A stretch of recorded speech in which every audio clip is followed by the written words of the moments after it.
सबसे पहले भगवान बिरसा मुंडा को प्रणाम कर कर मेरी बात की शुरुआत करता हूं। परमवीर चक्र अल्बर्ट एक्का को भी प्रणाम करता हूं। इसी भूमि के नौनिहाल ने देश की रक्षा के लिए अपना सर्वोच्च बलिदान दिया। आज स्वतंत्रता सेनानी बटुकेश्वर दत्त का पुण्यतिथि है। श्रीमान बटुकेश्वर दत्त को भी मैं श्रद्धांजलि देना चाहता हूं। और आज जब मैं यहां आया हूं तब झारखंड की रचना का स्वप्न जिन्होंने पूरा किया वो हमारे प्रिय नेता भारत रत्न अटल बिहारी वाजपेयी को भी मनपूर्वक प्रणाम कर कर मेरी बात की शुरुआत करता हूं। भाई और बहनों, ये विस्तृत सम्मेलन के अंदर झारखंड के हर बूथ से कार्यकर्ता आए हैं। मैं आप सभी का मनपूर्वक अभिनंदन करना चाहता हूं कि आपकी ताकत से ही झारखंड में 9 सीटें जीतकर कमल का झंडा फहराने का काम आप सभी ने किया है। भाई और बहनों, आपके माध्यम से मैं झारखंड की जनता को भी प्रणाम करना चाहता हूं, जोहार जताना चाहता हूं। 2014 हो, 19 हो, 24 हो, मोदी जी के नेतृत्व में आपने हमेशा हमारी झोली कमल से भर दी है। आपके प्यार के लिए आपको लाख लाख बार प्रणाम। इस चुनाव में हम 9 सीटें तो जीते हैं, मगर इसके साथ साथ 52 सीटों पर कमल खिलाने का काम भारतीय जनता पार्टी के पक्ष में झारखंड की सरकार ने किया है। 81 में से 52 सीटें, उस पर भारतीय जनता पार्टी को बढ़त मिली। ये बताता है कि आने वाले दिनों में सरकार किसकी बनने वाली है। भाई जरा जोर से बोलो, किसकी बनने वाली है? और जोर से बोलो, किसकी बनने वाली है? मैं आज बताकर जाता हूं, कांग्रेस वालों, हेमंत सोरेन जी लिख कर रख लो, दीवार पर लिखा हुआ मैं पढ़ पाता हूं। झारखंड में 24 के चुनाव में पूर्ण बहुमत से भारतीय जनता पार्टी की सरकार बनने जा रही है। भाई और बहनों,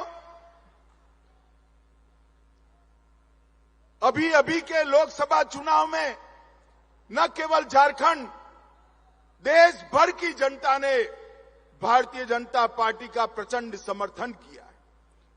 60 साल के बाद इस देश के लोकतांत्रिक इतिहास में किसी एक नेता को तीसरी बार प्रधानमंत्री चुनने का काम देश की जनता ने किया।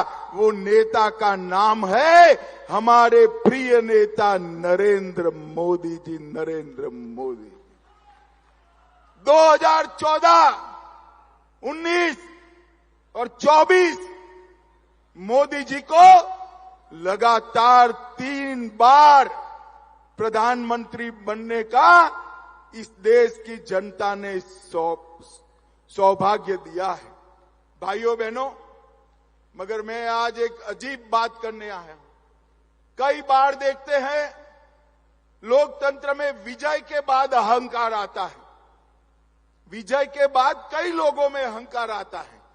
झारखंड में भी अभी ऐसे लोग बैठे हैं सत्ता पर, विजय के बाद अहंकारी हो जाते, परंतु पराजय के बाद अहंकार आया हो ऐसा मैं पहली बार देख रहा हूं।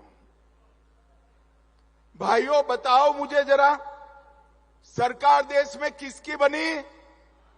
अरे जोर से बोलो, किसकी बनी? चुनाव कौन जीता? और अहंकार कांग्रेस पार्टी को आया है। संसद में आपने देखा होगा राहुल गांधी जी का कार्यकलाप, इतना अहंकार कोई 2/3 बहुमत से जीतने के बाद भी नहीं पालता है। मैं आज इस मंच से कांग्रेस के नेताओं को बताना चाहता हूं, इस चुनाव में एनडीए को पूर्ण बहुमत मिला और अकेली भारतीय जनता पार्टी को 240 सीटें मिली है और पूरे इंडिया अलायंस को मिलकर भी 240 सीटें नहीं मिली है। किस चीज का अहंकार पालते हो आप? किस चीज? कांग्रेस पार्टी को 2014, 2019 और 2024 ये तीनों में जितनी सीटें मिली, इससे ज्यादा सीट भारतीय जनता पार्टी को अकेले 2024 में मिली है। मित्रों, 24 में मिली है। हम लगातार तीसरी बार जीते हैं और ये ऐसे नेता है जो हार को मानने के लिए भी तैयार नहीं है। मैं उनको पूछना चाहता हूं, भाई आप किस चीज का अहंकार पाले हो? इस देश में 12 लाख करोड़ के घपले घोटाले करने का अहंकार है। इस देश में परिवारवाद चलाने का अहंकार है। इस देश की सुरक्षा के साथ खिलवाड़ करने का अहंकार है। इस देश में तुष्टीकरण कर अन्याय करने का अहंकार है। आपको किस बात का अहंकार है? भाइयों बहनों, उनको जो करना है वो करें, मगर मैं मेरे देव दुर्लभ कार्यकर्ताओं को बताने आया हूं, भारतीय जनता पार्टी देश भर में कोई भी चुनाव अगर जीतती है तो चुनाव जीतने का आधार मंच पर बैठे हुए भाजपा नेता नहीं, मेरे बूथ के कार्यकर्ता होता है। बूथ का कार्यकर्ता हो। भारतीय जनता पार्टी का बूथ का कार्यकर्ता एक एक पल सजग रहकर न केवल चुनाव 24 घंटा 365 दिन पार्टी के विचार, पार्टी की विचारधारा और सरकार ने किए हुए अच्छे काम लेकर जाता है। और भाइयों बहनों, मैं आपको भरोसा करने आया हूं, भरोसा देने आया हूं। हमारी मोदी सरकार हो, चाहे बाबूलाल जी की सरकार हो, रघुवर दास की सरकार हो या अर्जुन मुंडा की सरकार हो, भाजपा सरकार ने कुछ ऐसा नहीं किया जिससे आपको सर झुकाना पड़े। भारतीय जनता पार्टी की सरकारों ने हमेशा आप सीना तान कर, सर ऊंचा रखकर झारखंड की जनता के बीच में जा पाओ, इस प्रकार से शासन किया है। मैं आज आपको बताने आया हूं, नरेंद्र मोदी जी के नेतृत्व में देश के 60 करोड़ गरीबों को हर व्यक्ति प्रतिमाह 5 किलो अनाज मुफ्त देने का काम किसी ने नहीं किया, नरेंद्र मोदी ने किया। 13 करोड़ गरीबों के घर में गैस का सिलेंडर किसी ने नहीं दिया, नरेंद्र मोदी ने दिया। 14 करोड़ शौचालय किसी ने नहीं बनाए, नरेंद्र मोदी जी ने बनाए। हर घर में बिजली, 3 करोड़ आवास और 5 लाख तक का मुफ्त इलाज किसी ने नहीं दिया, नरेंद्र मोदी ने दिया। और मित्रों, आज मैं कहता हूं, झारखंड में आया हूं। झारखंड ये हमेशा से नक्सलवाद से पीड़ित राज्य था, मगर नरेंद्र मोदी जी ने बिहार और झारखंड से 10 साल में नक्सलवाद को समाप्त कर झारखंड को नक्सलवाद से मुक्त राज्य बनाने का काम अगर किसी ने किया तो हमारे नेता नरेंद्र मोदी जी ने किया। भाइयों बहनों, इंडिया अलायंस वाले, जेएमएम वाले और कांग्रेस वाले कहते हैं हमने विकास किया है। मैं आज इनको कहता हूं, हेमंत सोरेन जी, 10 साल कांग्रेस ने केंद्र में शासन किया, 10 साल भाजपा ने किया, हिसाब लेकर आ जाइए। मैं तो भाजपा का हिसाब लेकर आज आया हूं। मैं आज आपके माध्यम से झारखंड की जनता को बताना चाहता हूं कि कांग्रेस के 10 साल के शासन में कांग्रेस ने झारखंड के विकास के लिए सिर्फ 84,000 करोड़ दिया था। कितना रुपया दिया था भाई? मैं फिर से कहता हूं, 84,000 करोड़। जरा जोर से बोलिए, कितना? 10 साल में कांग्रेस ने 84,000 करोड़ दिया। नरेंद्र मोदी जी ने 84,000 करोड़ के सामने 10 साल में 3,84,000 करोड़ रुपया देने का काम नरेंद्र मोदी जी ने किया। झारखंड का विकास किसी ने किया तो भाजपा ने किया, झारखंड को बनाया तो भाजपा ने। 4,000 करोड़ से राष्ट्रीय राजमार्ग बनाए, 15,000 करोड़ और दिया, 58,000 करोड़ रेलवे में दिया, 1,000 करोड़ एयरपोर्ट के लिए दिए, एक एम्स दिया, देवधर में एयरपोर्ट दिया, 7,500 करोड़ से 600 मेगावाट का प्रोजेक्ट दिया और ढेर सारे लोगों को गरीब कल्याण का काम दिया। हमने विकास भी दिया है, सुरक्षा भी दी है। और मोदी जी झारखंड को ज्यादा ही तवज्जो देते हैं। आयुष्मान भारत योजना अगर लॉन्च की तो झारखंड से की, मुद्रा योजना अगर लॉन्च की तो झारखंड से की, और पीएम जनमन भी कहीं से लॉन्च की तो धरती आबा भगवान बिरसा मुंडा के गांव से लॉन्च की। और बिरसा मुंडा के गांव में जाने वाले पहले प्रधानमंत्री हमारे नरेंद्र मोदी जी बने। भाई और बहनों, मैं आज झारखंड की जनता को बताने आया हूं, अगर देश भर में सबसे करप्ट अगर कोई सरकार है तो ये झारखंड मुक्ति मोर्चा की। मुझे एक बात बताइए, इतने बड़े सभागार में हजारों कार्यकर्ता है, किसी ने 300 करोड़ एक साथ देखा है क्या? जरा जोर से बोलिए, देखा है? एक सांसद के घर से 300 करोड़ मिलता है, एक मंत्री के पीए के घर से 30 करोड़ मिलता है। मैं पूछना चाहता हूं, ये पैसा किसका है? कांग्रेस पार्टी जवाब दे। और कांग्रेस पार्टी ये भ्रष्टाचारियों को लेकर आगे बढ़ती है, हेमंत सोरेन भी आगे। भाइयों बहनों, मैं कह कर जाता हूं, जिन मंत्री के पीए के घर से 30 करोड़ रुपया मिला, कांग्रेस पार्टी उसको फिर से टिकट देने वाली है।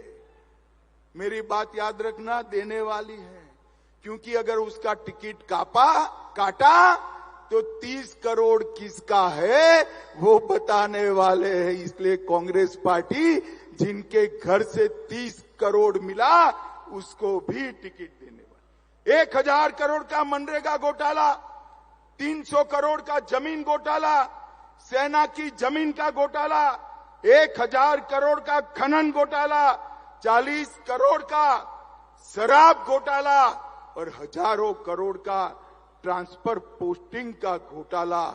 एक घोटाला करने वाली सरकार है, ये वादा खिलाफी करने वाली। भारतीय जनता पार्टी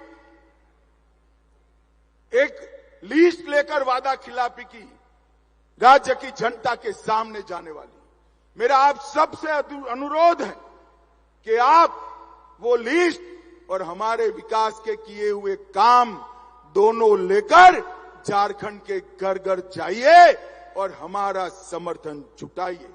भाइयों बहनों, एक आदिवासी मुख्यमंत्री आदिवासियों की चिंता करने की बगैर आदिवासियों के क्षेत्र में लैंड जेहाद, लव जेहाद कर भूमि का संतुलन भी बिगाड़ रहे हैं और जनसंख्या का संतुलन भी बिगाड़ रहे हैं।